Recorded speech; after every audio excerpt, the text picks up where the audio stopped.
If you love the ocean, if you've got a favorite beach somewhere, you are probably used to the idea that the ocean you love sometimes takes away the beach you love.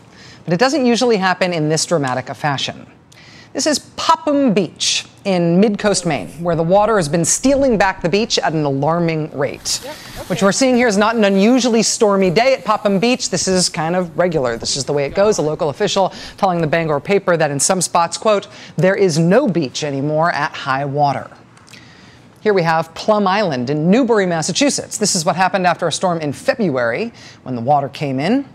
This was the headline for Plum Island the next month. Move it or lose it.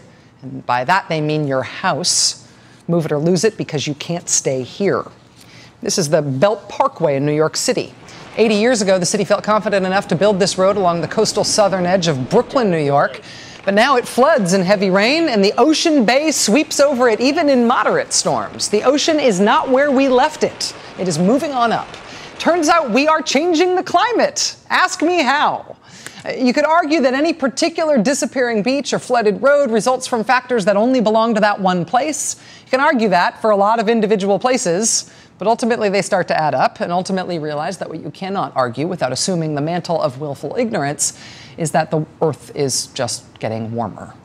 It is getting warmer because of us. We burn fossil fuels in our cars and power plants and so on. That puts extra carbon dioxide into the atmosphere. That traps more heat from the sun than our little planet is used to. All that carbon dioxide settles around us like a heavy blanket in August, like the sweaty covers you want to kick away, but you cannot. Because of all the carbon we're adding to the atmosphere, the Earth has not been this warm in at least 4,000 years. How's that for a blunt headline? Global temperatures highest in 4,000 years. That news arrived a few weeks ago from scientists at Oregon State. Ready for your additional scary numbers, this time from the Scripps Institution of Oceanography? This is the average amount of carbon dioxide in the Earth's atmosphere. The chart starts with 1960. Go forward. As of April, we were here, way up here in scary, scary land, about to set a new threshold for carbon dioxide. The scientist who drew this chart, Ralph Keeling, said at the time, "I wish it were not true. I wish it weren't true, but it looks like the world is going to blow through the 400 parts per million level without losing a beat."